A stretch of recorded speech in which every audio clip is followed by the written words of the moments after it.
It's just perched right on the edge. So there's a back patio. You walk out, there is your nesting osprey right in front of you. Yeah, the purple martins, the bluebirds are nesting, the phoebes are nesting, the tree swallows are swirling around. I mean, it's just all right here when you come to visit. So you come and visit the building, but you certainly want to visit the refuge and see the real reason why we're here. There's a beautiful, rich backdrop right out there. Exactly. The award-winning Tennessee WildCast is on the air with the latest on hunting, fishing, boating, wildlife watching, and all things outdoors. Make welcome your host, drummer and outdoor expert novice, Jason Harmon. Hello, everybody, and welcome back to Tennessee WildCast. We're glad you're tuning in. Thanks for watching. Thanks for listening. We're back at the Tennessee National Wildlife Refuge. There you go, Don. So, yes, back here again with Miss Joan Howe. She's the Refuge Ranger. I love that title, Refuge Ranger. Yeah. So it's going to be a fun show. We're going to learn all about this place today. Yes. Yep. There's a lot going on behind us here. There's also a lot going on behind Todd in the studio side there, or the control room side of this visitor center. It's so much to see and do up here. Yeah. You really need to plan a trip. Really do. We're going to maybe outline that today. Yeah. Cool. Get people out here.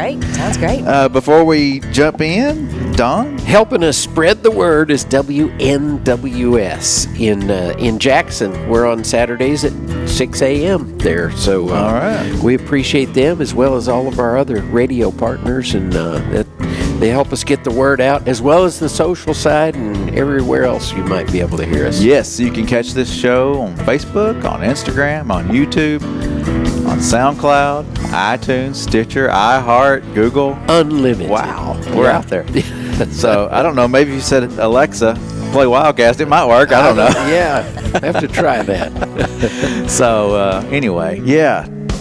Appreciate our partners out there on the radio, and we're thankful for our social media platforms and ways to get the information out. Exactly. And that's what we're going to do today, share some information about the Tennessee National Wildlife Refuge and what all is here to learn about and what all there is to offer here. So, Joan, do you want to introduce yourself again to the folks that may have not heard the first show? I'm Joan Howe. I'm the Refuge Ranger here at Tennessee National Wildlife Refuge. I work for the U.S. Fish and Wildlife Service. Not the TWRA. Not the TWRA. Okay. So we're the federal wildlife side of things. And one of the biggest things Fish and Wildlife Service does is we have national wildlife refuges. And they're in every state. They're all over the country.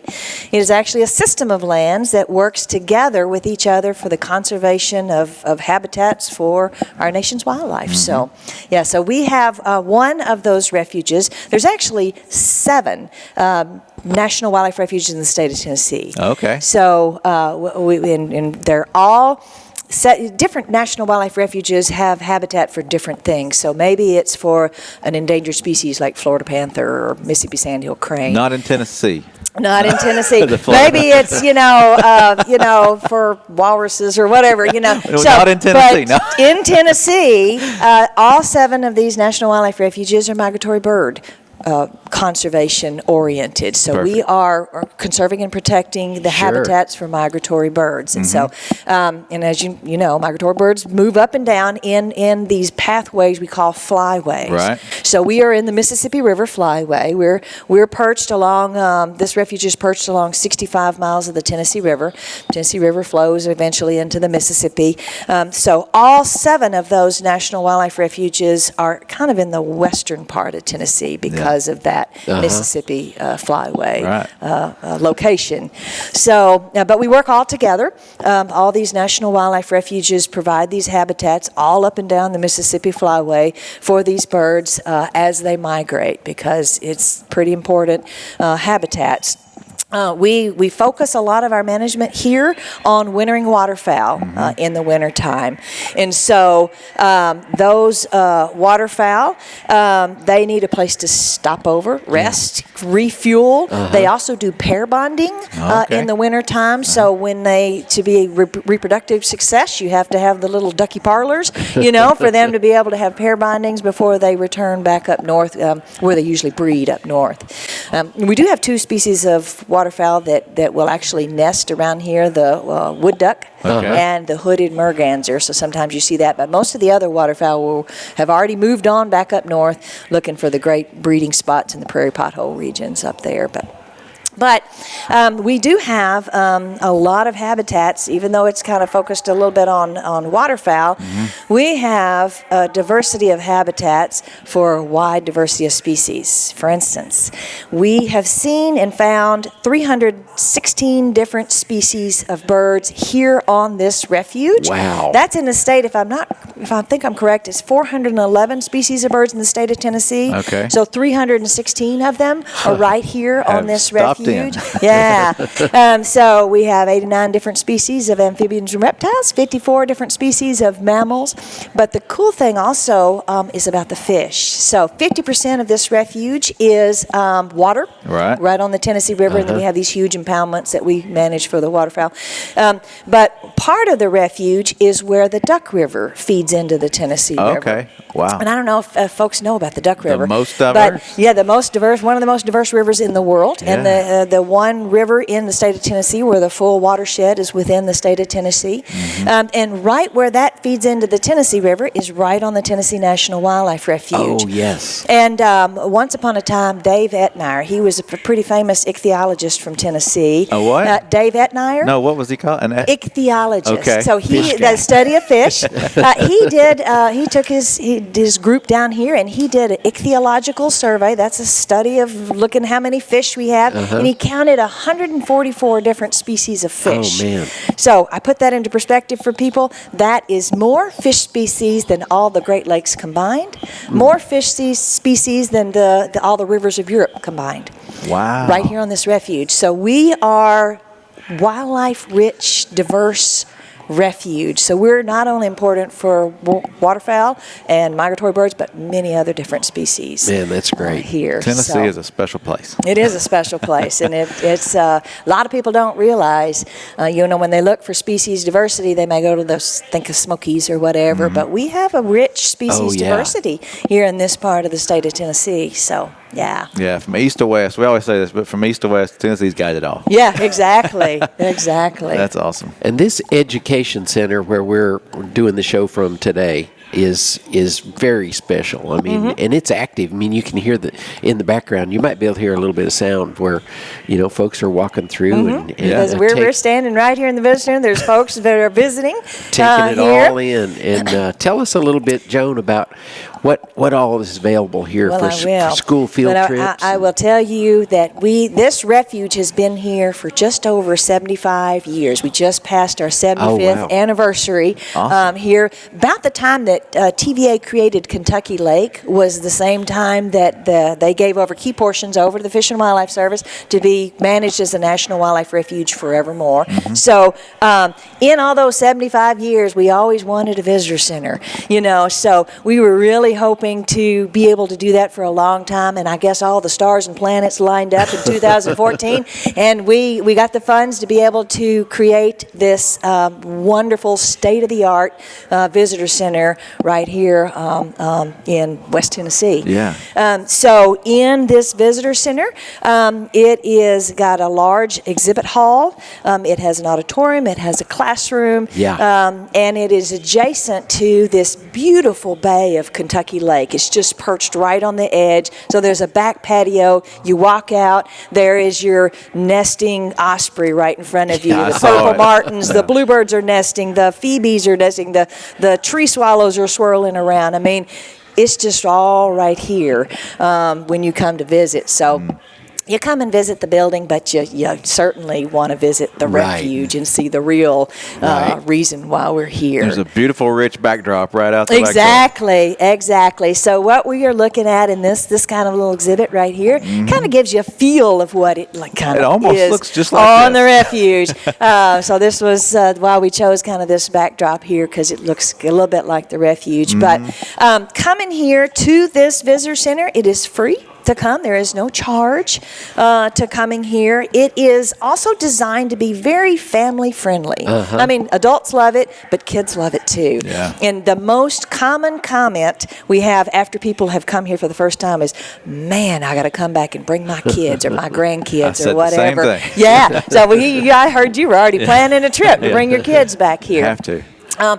There is kind of an importance to tactile learning and learning by doing. So everything in here pretty much is you touch this, or it starts when you walk in, or you pull a drawer out, so it's very interactive learning here. We have scavenger hunts, we have all kinds of things, and it's a lot of fun for the kids. Even the floor is interesting. The floor is like a diorama of a river, and there are even dioramas in the floor. Right under it. So it is a fun place. You can take a plane ride. You can go all night long in 7 minutes. You can, you can play games to learn sounds of animals. So we tried to make this as fun as possible and to have so much packed in here that you couldn't do it all in one trip. So if you come back, I guarantee you're going to see something you didn't, or do something that you hadn't done before. So it's a good place to come multiple times.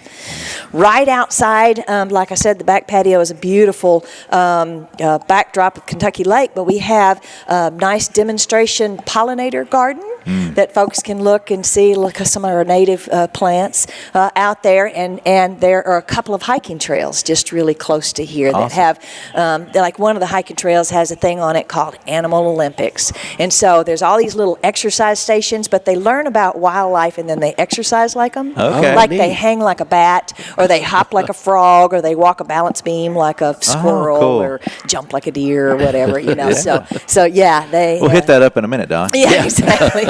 So we have a lot of stuff that's really available and a lot of fun for folks to come here and visit. And just so listeners know, logistically where we are, we're fairly close to Paris. So we're fairly close to Paris. It's technically located in Springville, Tennessee. Okay. But we're about 15 minutes outside of Paris, Tennessee.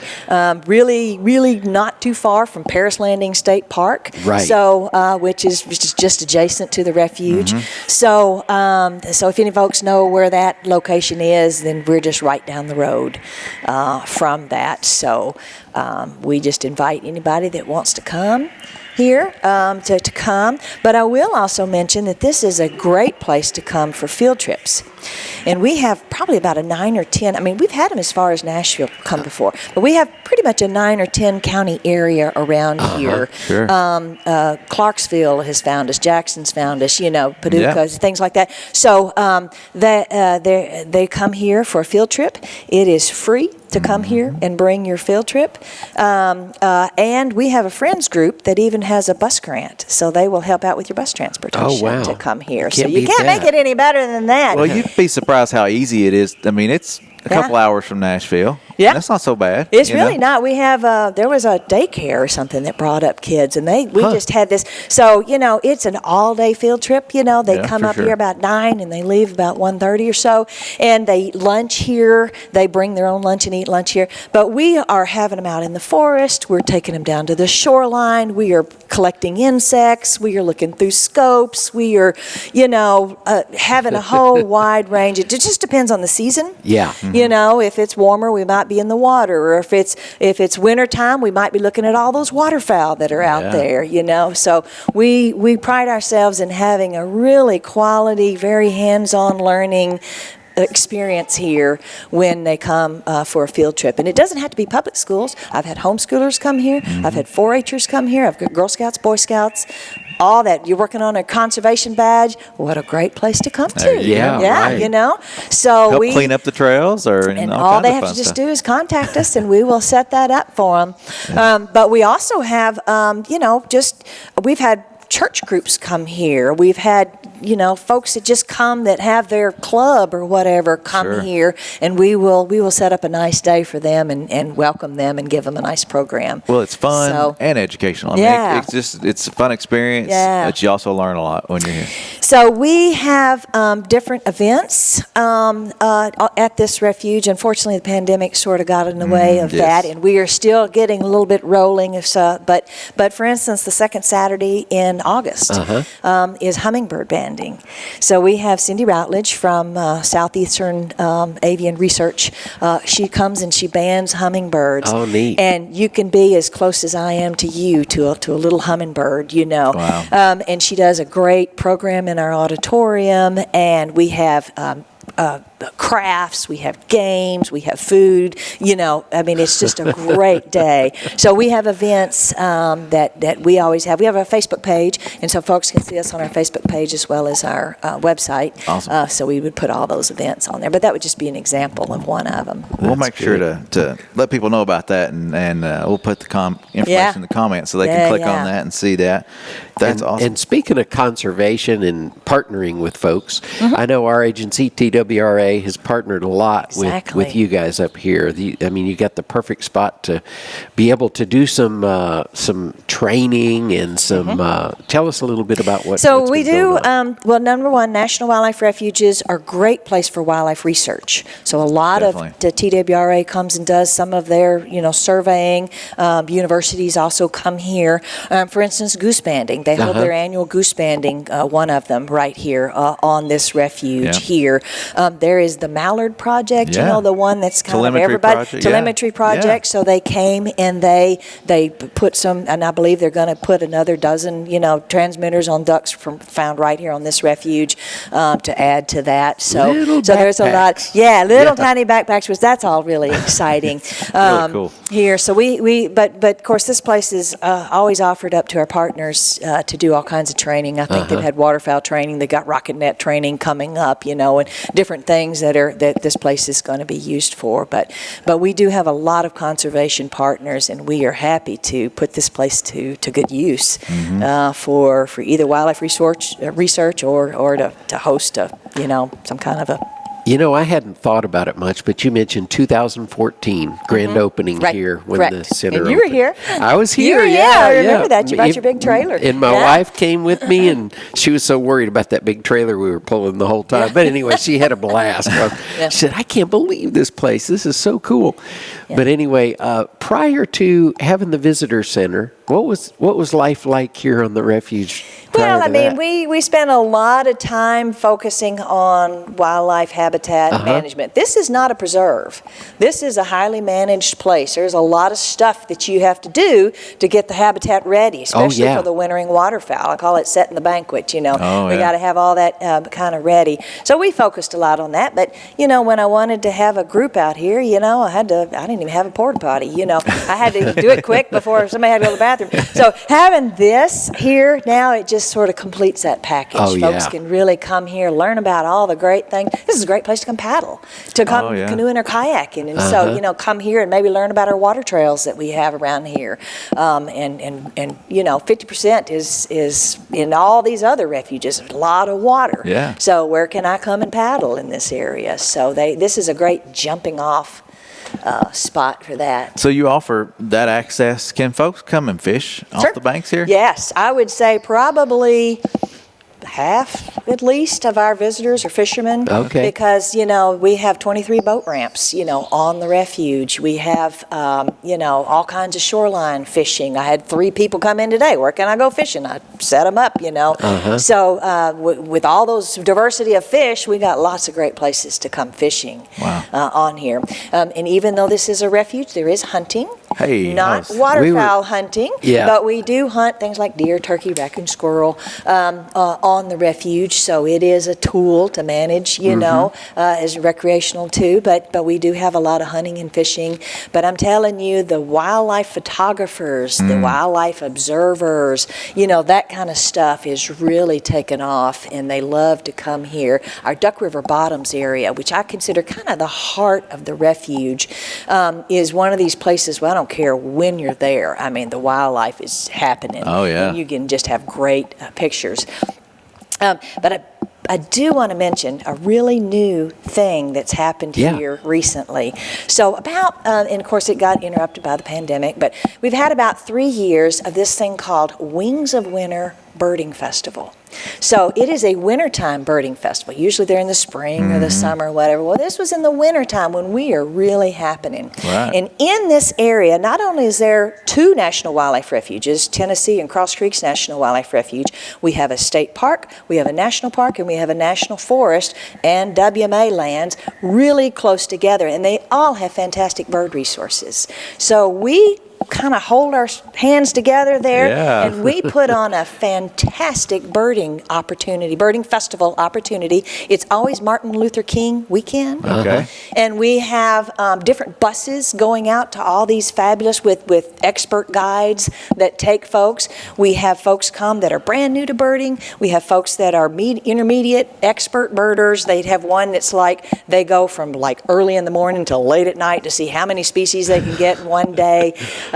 We have fun birding trips. There's one called Birds and Brew. So we have a local microbrew and we have a local winery. So they go and they go birding a little bit and they try a little local wine. They There go you go. birding a little bit and try a local beer. We'll drive you. And so Hop on the bus. yeah, so there's even fun, things like that. So. And then we have world-class speakers come in here. So we had Richard Crossley. There's a Richard Crossley guide. We've had Scott Weidensaw, which is one of the top researchers for owls. Julie Zickafoos. We've had these fantastic speakers come in. And so in the evening, then there's neat. different programs that you have. Wow. And so Brian awesome. Fox Ellis has come in and he's portrayed different characters like John James Audubon, and Charles Darwin and that kind of stuff. And so we have these fantastic birding experience, but then in the nighttime you can go and listen to these speakers. Yeah. And Scott was the first one that really told me about that telemetry stuff, whether you put on a receptor and then the cell phone towers, pick it up. Yeah. And so he was doing all that stuff with snowy owls, and it was just fantastic programs. So Wings of Winter Birding Festival Are all these free? And actually, that one is not. Okay. So it is, but I'm telling you, it is the most economical birding festival that you'll probably go to. Okay. And it's a smorgasbord, so you can pick and choose. Okay, I want to do this field trip. I want to do that field trip. I'll take that evening. You can put together your package of what kind of weekend that you want to go do. That's awesome. But we have made it as cheap as possible, and we will drive you around, do everything. You just don't have to do anything but just show up and just bring your binoculars and have a great time. So, Wow. yeah. That's so cool. I just want to, that is brand new thing that we've had on the horizon. Wow, It's that's Wings neat. of Winter Birding Festival, Martin Luther King weekend. That's an easy Yeah. one to remember because the Sandhill Crane Festival, it goes on that same weekend. Yes, exactly. And I'm usually committed to that. So But we who knows? I might have we to- probably should have worked on that a Oh, little that's bit. all but right. That's all right. Hey, there's only so many weekends Well, available. there's also you know. Wheeler has a Sandhill Crane down in Right. Alabama, Yep, and so we were exactly. trying to get it where birders could go from one festival to another, Yeah. but we didn't Make quite a whole line it up. weekend. Yeah, exactly. So anyway, I did want to plug that. Sure, just yeah. to make sure, because it's brand new on the horizon and people maybe have not heard about it, but we have had people from about 20 different states come here just in those 3 years and start learning about this. That's and good. So this next winter, we will be picking that up big time Sure. and having a big birding year. Yeah. Well, you mentioned that the visitor center is free of charge. Come on in, check it out. Yep. Are there any fees or permits to access the property? Just the only fee we have is for hunting. There's an Okay. annual hunting permit for our hunters. The rest of it is wide open. Wide open. You can Foot come. traffic only, right? Yes, you can come and fish or hunt. Or bird or photography or hike Yeah. or paddle or whatever. There's no extra fees for all of that. That's the great. only thing that I will mention is that the refuge is only open during the daytime. At nighttime, it's for the wildlife. There you Okay. go. Yeah, so we kind of just say once the sun's up, we're open. Once the sun goes down, we're closed. Yeah, we do also have a management style on the refuge for our waterfowl, and there are some bays that we call sanctuary. November 15th to March 15th is sanctuary. Okay. So you can't paddle in there, you can't fish in there. Different time. That's just for the waterfowl. That's not the whole refuge, but just key portions of the refuge sure. that are sensitive to the Some of to their that disturbance. popular areas Yeah, that- exactly. To try to minimize the disturbance. For that. Well, do you want to tease a little bit about the facility here? Maybe it might entice some more people to come. I think the challenge tree is kind of cool. Yeah. The challenge corner or challenge tree. Challenge tree. So we have, well, like I say, we tried to make, the kind of the museum you have to go to and you have to keep your hands behind your back. We want to interact with you. So we have the challenge tree, and so it is kind of a sample of a spring around the forest. And there's a white oak tree. That's one of our most popular tree in Tennessee, I think, is white oak. And so ringed around that diorama is 40 different species. We have 10 plants, 10 birds, 10 mammals, and 10 amphibians and reptiles. Okay. And we have a sheet that has listed all those species. So you have to find the bunny rabbit, go to the sign and read, that's eastern cottontail, find it on the mammals list and check off eastern cottontail.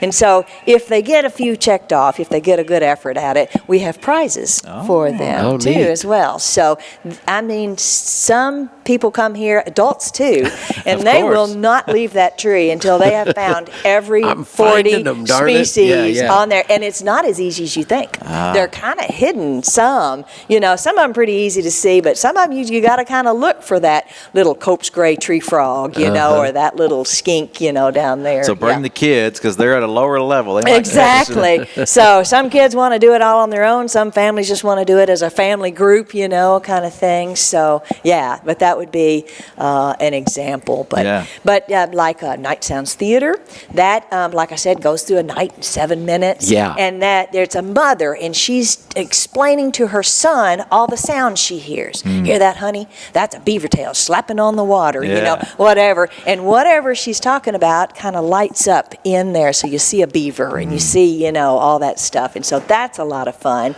And connected to that is a game called What Am I?